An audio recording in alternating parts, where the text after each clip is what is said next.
안녕하십니까. 아디아줄의 아디입니다. 오늘은 2025년 10월 24일 금요일이고요. 현재 시각 제가 12시 5분부터 시작했거든요. 지금은 조금 시간이 지나고 있습니다. 제가 네 번째 방송에서 김두리 교수님의 강연을 정리한 것을 여러 가지 꼭지로 구성을 해 놓고 제가 세 번째 꼭지까지 읊어드렸었습니다. 첫 번째 꼭지 제목이 정치의 언어는 기만의 언어. 두 번째 꼭지가 밖에서 비추어진 우리의 모습. 세 번째 꼭지가 과연 우리는 민주주의를 이루었는가 라는 꼭지를 제가 뽑아서 그 꼭지 부분에 해당하는 부분을 읊어드렸었는데요.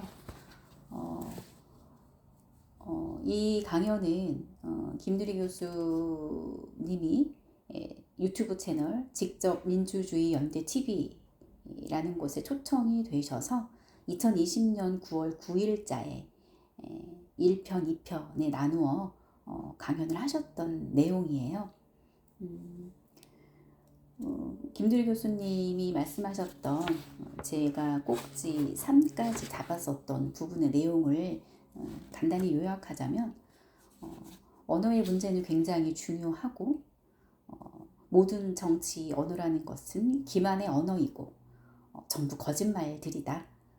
우리나라라고 예외가 아니다 라고 하시면서 첫 번째로 짚어주셨던 부분이 지금 한국이 진보와 보수라는 두 개의 정당이 서로 경쟁을 하는데 사실은 더 정확하게 말하자면 수구와 보수가 과도 지배하고 있는 체제다라고 하시면서 이야기를 해주셨던 부분이에요. 사실은 저도 진보라고 생각을 했는데 저도 보수인 것 같더라고요. 그러면서 또 한 가지 잘못된 정치적인 언어, 잘못된 언어를 짚어주셨는데요.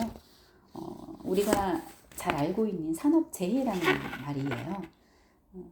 김누리 교수는 이 산업재해라는 말은 잘못된 언어라고 하시면서 정확한 언어를 써야 한다라고도 덧붙이시면서 산업재해가 아니라 기업 살인율이라고 해야 맞다라고 주장하고 계셨습니다.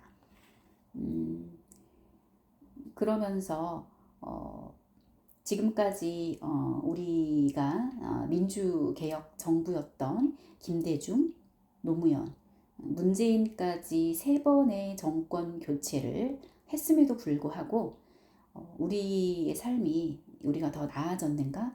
라고 질문도 하시면서 2020년 9월 9일 당시 문재인 정부였습니다. 그러면서 현 정권인 문재인 정부 과연 지금은 나아졌는가 라고 이야기를 하시고 스스로에게 질문도 하시고 하시면서 듣는 이로 하여금 스스로 질문을 할 수 있는 여운을 남기셨었던 그 부분까지 제가 읊어드렸는데요. 오늘을 이어서 꼭지 4번부터 읊어보도록 하겠습니다. 꼭지 4. 기형적인 한국의 정치 지형. 이것은 한국의 정치 지형을 보면 알 수 있다. 아무리 정권 교체를 해봐야 변하지 않는다는 걸 이제는 국민들이 안다. 왜 안 변했을까? 이것은 여의도를 보면 금방 알 수 있다. 여의도 의석 300석 중에 295명이 경제 정책에 있어서는 자유시장 경제를 지지하는 당이다. 자유시장 경제를 지지한다는 것은 무슨 의미일까? 이것은 한국에서는 전혀 이상하게 생각하지 않는 전 세계 어느 나라에도 볼 수 없는 지극히 기형적인 현상이다. 한국은 OECD 평균으로 봤을 때 의석수는 200석 정도가 모자라다. 국제 평균으로 보면 500석이 맞다. 2017년 이전의 독일의 경우 베를린의 의석수는 633석이다. 더구나 그중 자유시장 경제를 지지하는 의원은 0명이다. 우리와는 상반된 현상이다. 의회에 앉아있는 사람들은 법을 만드는 사람들이다. 그 법이 강제력을 가지고 우리의 삶을 규정한다. 그래서 의회에 앉아있는 그 자들이 어떤 자들인가는 제일 중요한 것이다. 그런데 한국은 99%가 자유시장 경제를 지지하는 자들이 법을 만드니 어떤 법들이 나오겠는가? 이것이 문제다. 그렇다면 독일에는 왜 자유시장 경제가 하나도 없을까? 이것은 독일에서도 사실 예외였다. 유럽에서는 자유시장 경제를 지지한다고 하는 정당은 당명 앞에 대체로 자유가 붙는 자유민주당 혹은 자유당으로, 여기에서 자유는 인간의 자유가 아닌 기업의 자유, 시장의 자유, 자본의 자유를 뜻한다. 이렇듯 자유를 앞세운다. 이것을 정확하게 알아야 한다. 독일에서는 대체로 자유시장 경제를 지지하는 정당은 일반적으로 5에서 8% 사이고, 유럽은 대체로 10에서 12% 사이다. 12%를 넘는 경우는 거의 없다. 자유시장 경제라고 하는 것은 인간과 같이 갈 수 없는 체제이기 때문이다. 독일의 경우는 보수정당이 사회적 시장 경제를 하는 정당이다. 독일의 최장수 수상 앙겔라 메르켈의 보수정당이 내세우는 정책이 사회적 시장 경제이고, 한국의 99%를 차지하는 그 의원들이 내세우는 정책이 자유시장 경제이다. 지난 세기는 자본주의 시장 경제와 사회주의 개혁 경제가 7, 80년 경쟁을 한 세기였다. 그리고 1990년 전후에 사회주의 체제가 완전히 붕괴됐다. 이 이야기는 자본주의 시장 경제가 인간의 욕망을 더 효과적으로 충족시켜주는 체제라고 결판이 난 것이다. 자본주의 시장 경제가 사회주의 개혁 경제보다 인간의 욕망을 충족시켜주는 것은 맞다. 그런데 자본주의 시장 경제는 인간을 잡아먹는다. 이것이 문제인 것이다. 그래서 독일에서는 이러한 체제를 야수 자본주의라고 부른다. 야수 자본주의는 인간의 욕망을 충족시켜주지만 자유롭게 놔두면 야수가 된다는 것이다. 즉, 인간을 잡아먹는다는 것이다. 잡아먹는다는 것의 의미는 실업과 불평등이다. 자유시장 경제는 그 체제 내 5% 내외의 실업을 내장하고 있고, 또 엄청난 불평등을 필연적으로 가져오는 체제라는 것이다. 그렇기 때문에 자본주의의 효율성은 활용하되 자본주의의 야수성은 통제해야 하는 것이다. 통제하는 것이 바로 소셜이다. 독일의 경우 기독교 민주당이라는 보수 정당이 사회적 시장 경제라는 것이다. 사회적이라는 말은 주로 조세 정책을 통해서 실업과 불평등과 여기에 따르는 빈곤과 불안의 문제를 국가가 해소해야 한다는 것이다. 그런데 한국은 이 모든 것을 개인의 책임으로 돌리는 것이고, 여기에서 버티지 못하는 사람은 일하다 죽거나 여러 가지 이유로 죽게 된다. 이것이 바로 야수 자본주의의 모습이다. 예를 들어 독일의 가장 보수적인 메르켈 정당이 기독교 정책을 그대로 가지고 한국으로 온다고 해보자. 어떤 현상이 벌어질까? 빨갱이라고 할 것이며 그 정도를 지나서 극좌파라고 할 것이다. 단언컨대 한국은 전 세계에서 가장 보수적인 정치 지형을 가지고 있는 나라이다. 사실은 보수가 나쁜 것이 아니다. 한 사회에 좋은 보수가 있어야 한 사회가 안정적으로 유지가 될 수 있는 것이다. 지금 한국의 보수는 진정한 보수가 아니다. 한국의 비극은 좋은 보수가 없다는 데 문제가 있다. 보수가 아닌 자들이 자꾸만 보수를 참칭한다. 보수의 가장 중요한 가치는 바로 소셜이다. 다시 말해 공동체를 중시한다는 것이다. 원래 보수는 공동체를 중시하는 자들의 모임이다. 공동체가 개인의 가치가 더 중요하다는 것이 바로 자유주의자들이다. 초기에 자유주의자들과 보수주의자들이 싸울 때는 공동체냐 개인이냐 무엇을 우선시하느냐를 두고 싸웠다. 국가적 단위로 보았을 때 가장 기본적인 근원적인 공동체는 민족이다. 그래서 보수주의자들이 민족주의자인 것이다. 우리를 보면 김구 선생과 같은 분이 보수주의자였던 것이고 여운형과 같은 분이 진보주의자였다. 그리고 그 당시 이런 분들이 모두 다 해방 공간에서 암살에 의해서 숨을 거둔다. 이렇게 보수가 숨을 거둔 그 자리에 타고 앉아서 수구들이 보수 행세를 70년째 해오고 있는 것이다. 다시 말해서 보수는 공동체를 중시하고 민족을 중시하고 문화적 가치를 중시하고 역사를 중시한다. 가장 중요한 역사라고 하는 것은 우리가 나의 정체성을 만들어 놓은 나를 인식할 수 있는 최근 과거가 진짜 역사인 것이다. 그래서 독일의 경우 근현대사를 역사의 3분의 2 이상 가르친다. 한국은 근현대사를 가르치지 않는다. 5번째 꼭지. 베트남 전쟁과 한국 전쟁의 민난. 본인은 나름대로 한국 근대사를 많이 읽었다고 생각을 했는데 최근 들어 너무나도 모르고 있었다는 것을 깨닫는다. 특히 베트남 전쟁은 오늘날의 한국을 만든 결정적인 사건이었는데 본인을 포함 베트남 전쟁에 대해 우리는 너무나도 모르고 있다. 본인이 최근 68 혁명과 관련한 논문을 쓰면서 베트남 전쟁을 읽어보았는데 이 베트남 전쟁이 말하자면 오늘날 한국 사회를 규정하는 모든 부정적인 현상의 기원이 담긴 것이었다. 정말 중요한 사건이다. 우리는 이렇게 중요한 것에 대해 공부를 하지 못했다. 우리가 배운 것은 신라시대, 고구려시대, 백제시대, 고려시대까지 오면 슬슬 마감할 준비가 되고 조선시대 조금 들어오면 현대까지 들어오지 못하고 끝이 난다. 왜 그럴까?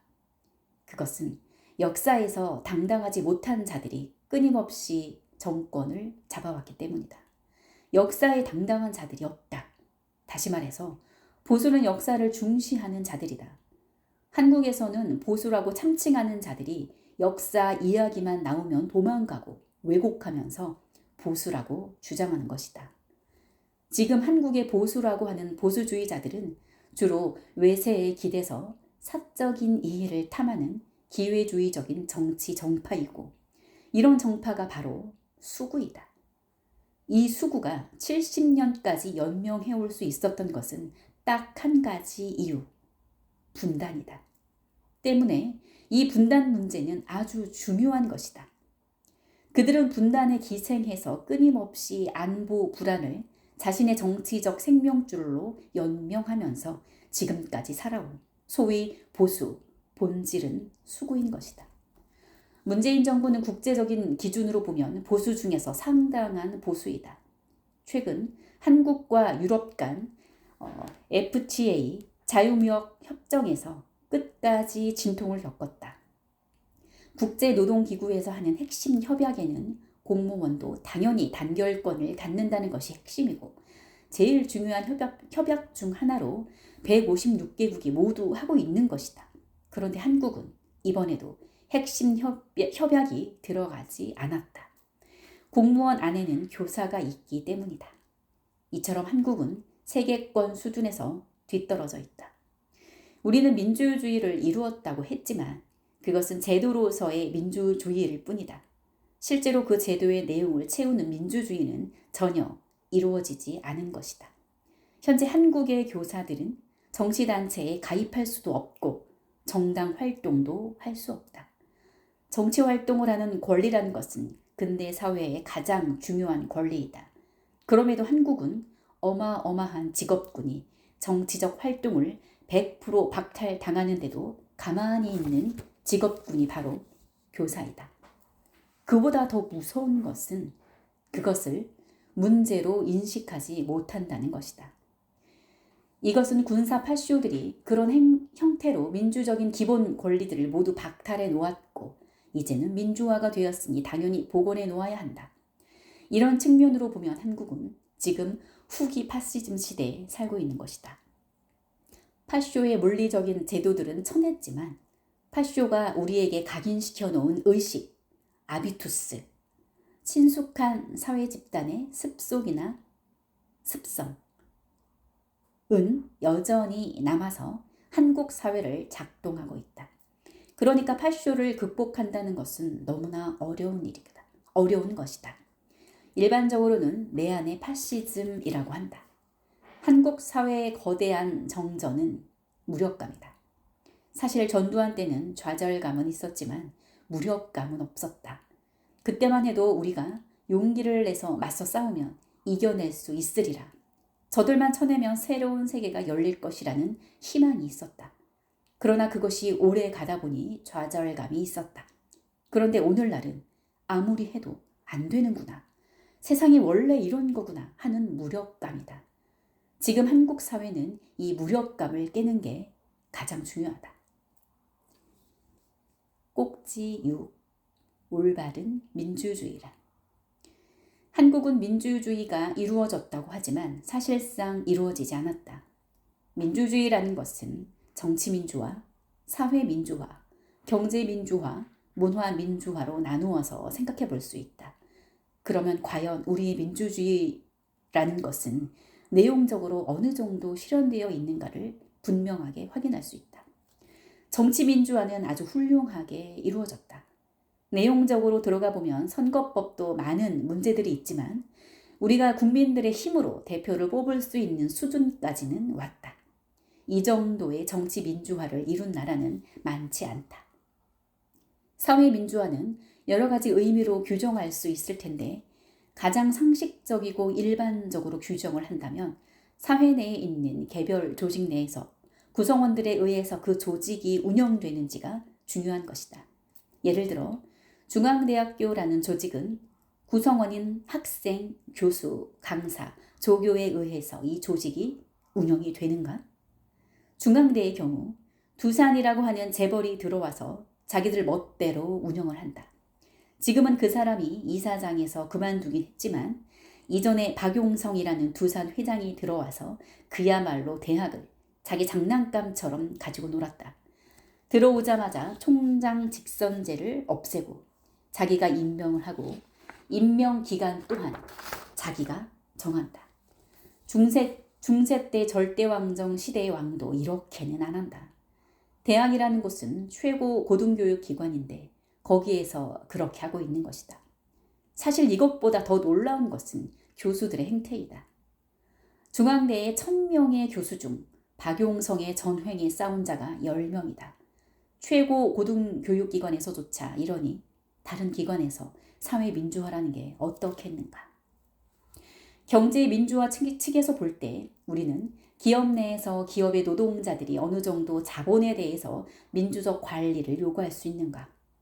독일은 기업에서도 노동자가 이사회에 50%가 들어간다. 지금 우리가 알고 있는 독일 기업들은 큰 기업들은 말할 것도 없이 작은 기업도 대체로 이사회가 20명인데 그중에 노동이사가 10명이고 나머지 10명은 주주총회에서 뽑힌 주주이사이다. 그러면 사실상 그 회사의 경영주체인 시장은 노동자가 뽑는 것이다. 왜 그럴까? 주주이사들은 항상 2, 3패로 나뉘어져 있다. 그에 반해서 노동자 대표들은 굉장히 단일한 이해를 대표한다. 그래서 사장 자체가 노동자가 세운 사장인 경우가 대부분이다. 그런 속에서 노동자들은 어떠한 삶을 살까? 한국 자본주의는 재벌들이 공적인 회사를 사유화하는 것에 너무나 당연시하고 우리가 허용하고 있는 것이다. 놀라운 것은 문화의 힘이다. 이것은 단순한 계급 갈등이나 계급 사이의 어떤 일부의 싸움이 아니라는 것이다. 회사의 노동자들이 50%, 이사회가 50%로 구성되어야 한다는 노사 공동결정제 방안이 1976년에 독일 연방의회에서 329대 22로 압도적으로 통과한다. 더구나 이것을 대표 발의한 사람이 자유민주당의 원내대표이다. 자민당은 기업의 이해를 대변하는 정당인데 발의한 것이다. 발의 연설문에서는 우리는 국가 시민으로서는 주권자로 산다. 그러나 경제 시민으로서는 노예로 산다. 이것은 더 이상 허용되어서는 안 된다. 경제 시민으로서도 우리가 주권자가 되어야 한다고 하였다. 어떻게 보면 이런 이유로 독일이 전 세계에서 가장 잘 사는 나라가 된 것이다. 자본이 노동을 탄압할수록 그 사회의 노동 생산성은 떨어지는 것이다.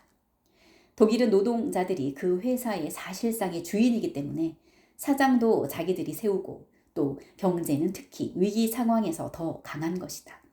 노동자들이 선제적으로 경영의 안을 내놓고 대응한다. 이것이 경제 민주화인 것이다. 한국 기업 내에서의 노동자들의 권리라는 것은 자신이 이미 나는 노동자이고 저들이 나의 지배자이고 나는 사실은 노예적 상황을 감수할 수밖에 없다고 생각한다. 문화 민주화는 모든 관계에서 민주화가 이루어지는 것이다. 남성과 여성의 관계, 어버이와 자식의 관계, 교사와 학생의 관계, 상사와 부하 직원의 관계들이 문화 민주화의 핵심이다. 지금 우리 사회에 일어나고 있는 미투, 페미니즘, 여성운동이 그것이다. 유럽에서는 1968년 68 혁명 때 이런 것들이 모두 정리되었다. 한국은 50년 지체된 것이다. 이윤택, 안희정을 잡아놓는다고 문제가 해결이 되는가? 그런 일들이 발생한 구조를 바로 잡아야 하는 것이다. 한국은 왜 이런 문화가 생겨났는지, 한국 남성이 왜 이런 괴물이 되었는지를 문제 삼아야 한다. 여성운동도 아무런 힘도 없고 비전도 없다. 한국에서 12년, 16년 동안 교육을 받고 3년 동안 군대를 다녀온 남성이 정상적인 인간이 되는 게 가능할까? 한국의 남성들이 남성으로서 하나의 존재가 만들어진다는 것은 상상을 초월한다. N번방의 일은 너무나 당연한 것이다. 남성들 자체가 한국에서 남성이 된다는 것이 무엇을 뜻하는 것인지 너무나 잘 안다. 그럼에도 불구하고 어려서부터 성교육을 시키는 것도 아니다. 독일의 경우 성교육은 가장 중요한 정치 교육으로 초등학교 3학년부터 가르친다. 성과 올바른 관계를 맺어야 올바른 인간이 되는 것이다. 그런데 우리는 성을 무조건 악마화하고 도덕적으로 공격을 하니 성 문제가 해결되는 것이 아니라 사람들이 점점 더 깊이 죄책감을 내면화하게 되는 것이다. 내 안에 있는 성을 자꾸만 윤리적으로 공격하고 악마라고 하니까 내 안의 성을 안 보려고 하는 것이다. 그렇게 되면 그것은 깊은 죄책감으로 내면화하는 인간이 되고 그 깊은 죄책감을 내면화하는 인간이 가져오는 정치적인 폐해가 바로 권위주의적 인간이 된다는 것이다. 깊은 죄책감을 내면화한 인간일수록 권위 앞에서 굴종적으로 되고 자기가 권력을 가지면 아랫사람들을 아주 야비하게 짓밟는 것이다. 에리 프롬의 자유로부터의 도피라는 책에서도 이런 권위주의적 성격에 대해서 나온다. 독일에서는 이런 권위주의적인 성격을 어떤 식으로 넘어설 것인가에 대한 교육이 가장 정치적인 교육이다. 이 권위주의적 성격을 넘어서서 강한 자아를 가진 아이들로 키워야 이 아이들이 어떤 강력한 권력 앞에서도 굴종하지 않고 맞설 수 있는 저항하는 인간, 분노하는 인간, 교감하는 인간이 된다는 것이다. 이것이 바로 독일이 성교육을 정치 교육으로 하는 이유이다. 그런데 우리는 그런 성교육을 받아본 적도 없고 오히려 쉬쉬하면서 친구들과 낄낄대면서 연대감을 쌓고 남성들 사이에서 여성들을 대상화한다. 또 성에 대해 한 번도 이론적으로 논의를 하거나 사회적으로 공론화해 본 적이 없는 그런 사회에서 어떻게 이 문제들이 해결될까? 이것은 한국 남성의 문제가 전혀 아니다. 이것은 문화의 문제이고 교육의 문제이다. 이상입니다.